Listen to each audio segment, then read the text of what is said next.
Good morning, class. Hope you all are in good health. In the previous lecture, we gained information about prepositions. In today's lecture, we will quickly revise what are interjections and conjunctions. Interjections and conjunctions, you all have already studied in detail about it in your class 6. So, in this lecture, we are going to quickly recall what are interjections. Okay? Well, when I say interjections, it's a big word, isn't it? Yes. Now, students, have you heard about words like hey, oh no, hooray, oh? Yes? Have you heard about these words? Okay, so these words that are used to convey an emotion or sentiments are known as your interjections. So let's quickly see the definition. An interjection is a word thrown in mostly at the beginning of a sentence or in a conversation to express deep or sudden emotions. So, suddenly, when you express certain emotions, these emotions are not pre-decided, it comes out suddenly. Okay, so these emotions are nothing but your interjections. Now, it is followed by an exclamation mark. Now, when a strong emotion is conveyed, at that time you make use of exclamation mark. But when a mild emotion is to be conveyed, that time you are going to make use of comma or full stop. Okay, now they are not grammatically linked with the sentence. Now when I say they are not grammatically linked with the sentence, means these interjections just add flavor to the sentence. They are not important to make a sentence. Okay, just to add flavor to a sentence, I will make use of interjections. Okay, now a sentence, when I say, let's take an example of it. If you see these two sentences here, ha, what did you say? Oh no, the plum cakes are over. Now, if you observe here, interjections are usually in the beginning of the sentence. But remember, students, they can be used in the middle of the sentence too. Okay, so here, ha is a sound that is made which is used in the beginning of this particular sentence, that is, what did you say? Now, if I remove this ha from here, obviously, what did you say is a complete sentence, right? But I'm just adding this interjection to add a flavor to this sentence, right?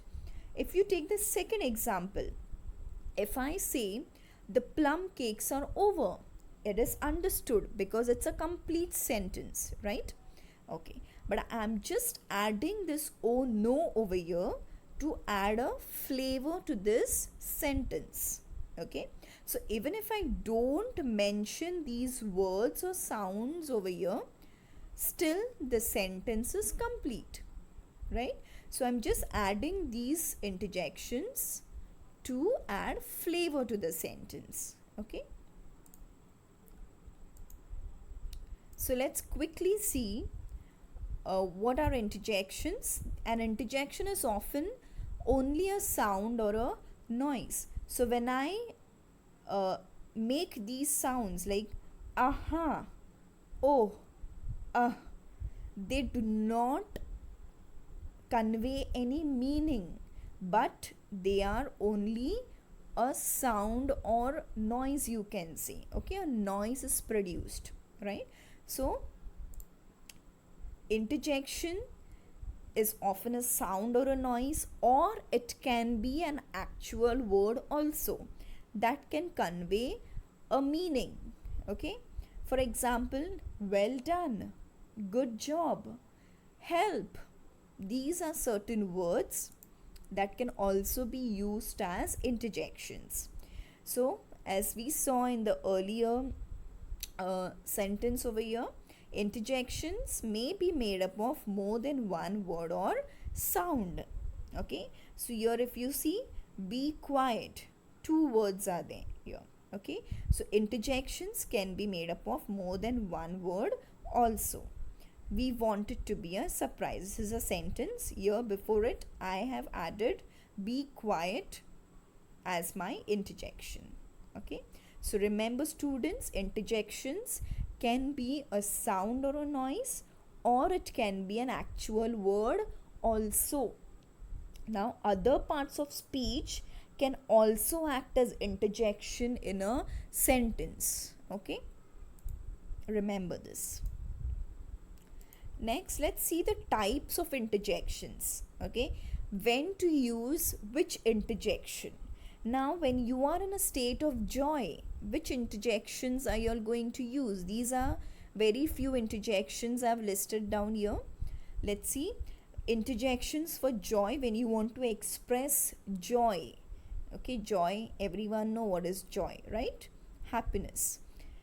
So, hooray, great, wow, thanks a lot. So these are interjections you're going to make use of when you want to express joy. Now, interjections for grief, you will make use of these interjections here. They are, oh my god, so sorry, what a tragedy, how tragic, oh no, how sad, and so on. Students, did you all notice the difference in my tone when I said these interjections of joy and interjections of grief? Yes, when I said this particular interjections of grief, my tone was low, right? So you should know when to use which interjections when you are having a conversation with someone. So interjections for surprise are, what? Oh my god, my goodness, amazing, fantastic, wow, is it? Oh. So these are certain interjections you are going to make use of when you want to express or when you want to when you are surprised, you can say. Okay, now did you notice here students, oh my god is repeated over here also, right? So when you are making use of oh my god, you have to see the tone of this particular interjection what you are using. Now when you are in a state of grief, you are not going to make use of wow, no. Okay, so you should know which interjection should be used where. Okay, next is interjections for consent, approval, or praise. Okay, so at that time you're going to make use of these interjections here. Bravo, please, certainly, true, well done, sure, brilliant. Okay, so these are certain interjections you will make use of when you want to show your consent or when you want to give an approval to someone or when you want to praise someone. Okay, now remember students, again I'm repeating, interjections, make use of it properly. Okay, you cannot make use of brilliant when you are in a state of grief or when you are sad. Okay, it will convey a wrong message, so you should remember this. Okay, use the interjections properly. Next, interjections for greeting someone. When you meet someone, what interjections are you all going to make use of? You will say hello, hey, hi. So these are certain interjections you're going to make use of when you greet someone. Obviously you will not say sure or wow or oh my god when you meet someone, when you want to greet someone especially. So you are going to make use of hey, hi, hello when you greet someone. Okay, next is interjections for attention. Okay, for that you will be making use of listen, look, behold, hush. So these are certain interjections you are going to make use of for attention. Next, interjections for sorrow or pain. Okay, you'll make use of alas, ouch, ah. When you are in pain or when you want to express sorrow, you will make use of these interjections. Interjections for bidding farewell. Okay, when you want to bid farewell to your you can say a friend or your teacher. Okay, you will be making use of these interjections like bye, goodbye, see ya. So these are certain interjections you'll make use of while bidding farewell. Next is interjections for expressing doubt or hesitation. Okay, now when you do not know exactly what is the answer of a question that is asked by your teacher, so what will you use or what interjections are you going to use when you have a doubt? So you'll say, I don't know the answer. So these are certain interjections you'll make use of. Then you'll say, or okay, so these are usually used when you are in a state of confusion. Okay, next is, here is a list of interjections, you can go through it later on. Okay, types of interjections when you are in a state of doubt, pity, realization, disapproval, irritation, panic, dismay, disappointment, embarrassment, pain, disgust, surprise, elation, then pleasure, relief, and boredom. So these are certain interjections that you are going to make use of. Okay, um, in your sentences according to their uh, according to the expressions. Like if you're surprised, you will make use of well, oh, wow, and so on. Okay, so you can go through this list later on. Here are a few examples. First one, I'm not sure about that.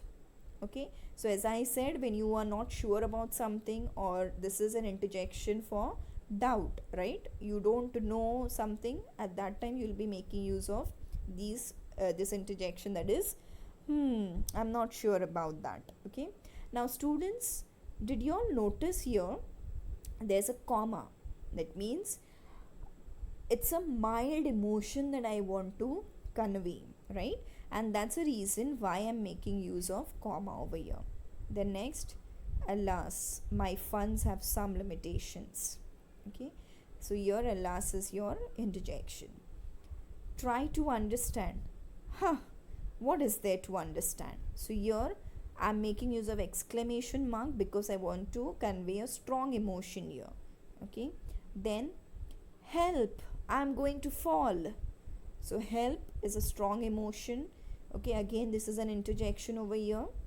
Okay, so this is an interjection that is not you can say a sound, but it is a word. Okay, next is I hurt my toe. Again this is an interjection here. Okay, did you all notice here something? Yes, interjections can not always be in the beginning of the sentence, but it can be at the end or in the middle of the sentence too. Oh no, did I leave my keys in the car? So here oh no is my interjection. Oops, I almost spilled the coffee.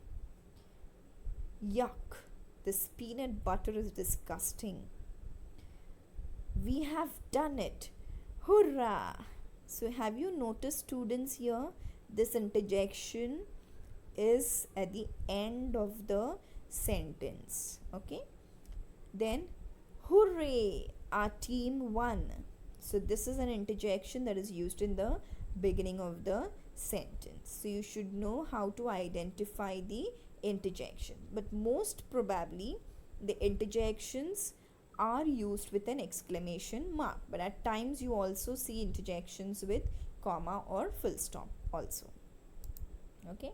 So this was about interjections. Now let us quickly revise about conjunctions. Can you all recollect, students, what are conjunctions? Okay. Conjunctions are nothing but you can also call them as joining words. Okay. Let's see first, before we revise about conjunctions, first let us see what is a clause, because unless and until you know what is a clause, conjunctions will not be clear to you all. Okay.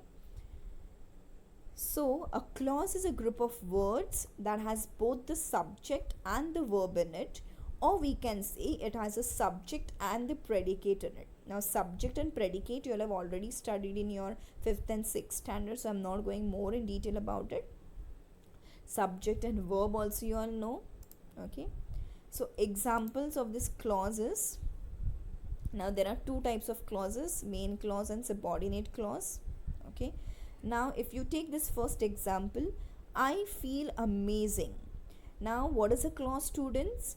A clause is a group of words. This is group of words that has both a subject. Now in this sentence, which is a subject here? I am talking about subject. So I is my subject, and which is a verb, students? It is feel, right? So a clause is nothing but it has a subject and a verb, or you can say a subject and a predicate. Okay. So what is a predicate, students?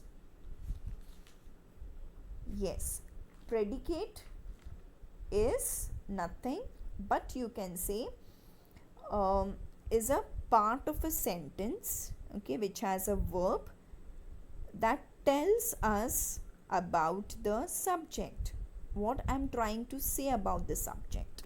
Okay. So here in the second sentence, if you see, when I help people, so this is a subordinate clause. Now why this is a subordinate clause and why this is a main clause, that we'll see in the next slide. Now again, first we'll understand, as we are receiving information about clause, first we'll see why it is a clause. It is because it has a subject. So I is a subject here and we have a verb here, so that's the reason why it is a clause, right? So we have subject and the predicate over here. Okay, why it is main clause and why it is subordinate clause, we'll see in the next slide. Now remember, students, if in a sentence there is, see, if either of the two is missing from it, that is subject and predicate, if these two things are missing from a particular group of words or sentences, you call it as a phrase.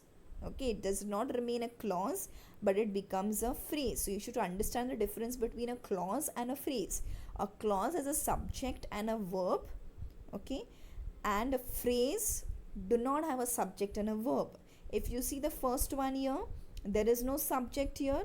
When I say after the meal, you do not understand what I am saying. Okay, something, it's incomplete over here. Okay, I do not understand the meaning of what I'm trying to say here. After the meal means what? Okay, it's something incomplete that I'm trying to convey. So here after the meal is a prepositional phrase. You can see a preposition here. Okay, there is no subject, there is no verb here, and that is why it is a phrase. Again, second one, the nice neighbor. This is a noun phrase. It is because there is no subject, there is no verb here, but there is a there is a noun here.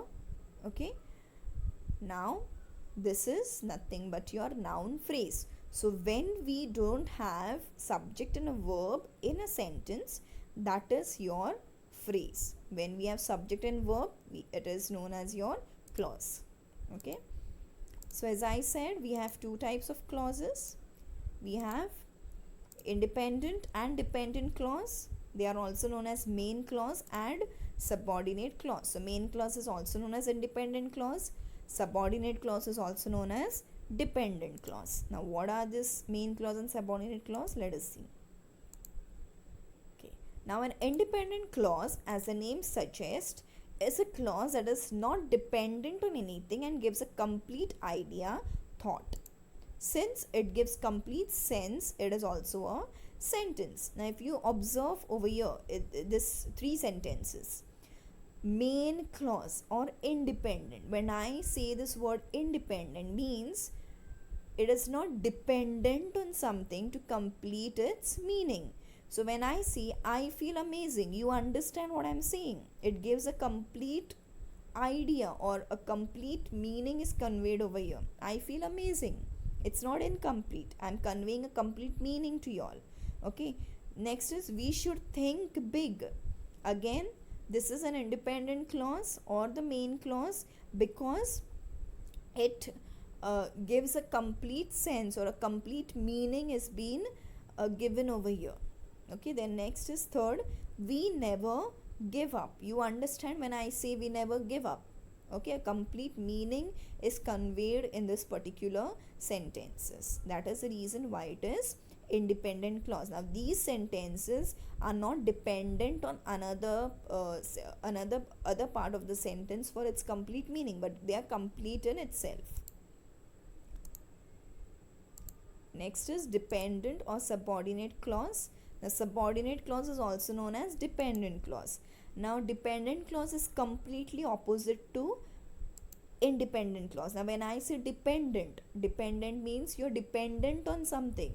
Now at present you are dependent on your parents, right? Now for example, if you see small children, KG students, KG kids who are there, senior, junior, they are dependent on their parents for brushing their teeth, or you can say for tying their shoelaces and all. Okay, that means they're dependent on someone. So dependent clause is nothing but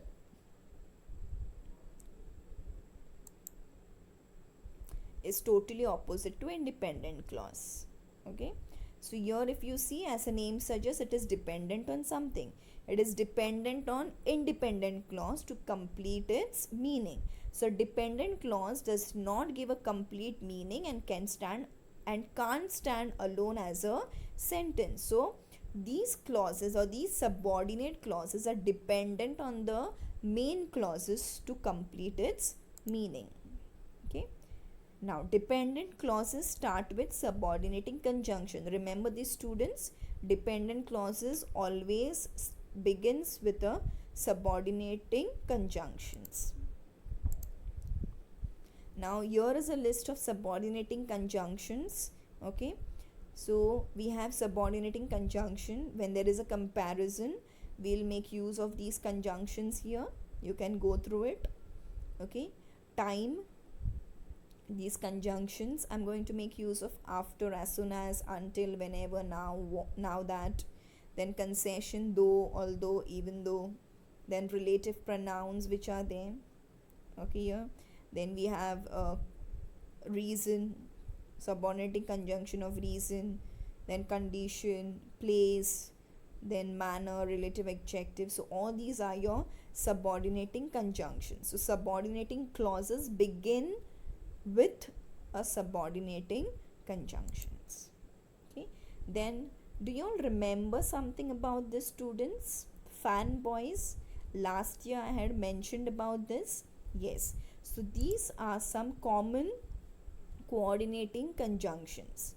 Okay, fanboys, this is how you remember the coordinating conjunctions. So F stands for, A stands for and, N stands for nor, B stands for but, O stands for or, Y stands for yet, and S stands for so. So how do you remember coordinating conjunctions? These are the common coordinating conjunctions. There are other coordinating conjunctions also, but these are some of the common coordinating conjunctions. That is, how do you remember them? fan boys. Okay, so here are some examples, like one and nobody spoke to her. Again, this and is connecting these two sentences over here. So as I said, conjunctions are nothing but they are joining words. So these two sentences are joined by the word conjunction and over here. So conjunctions usually join a word, two words or phrase or two sentences.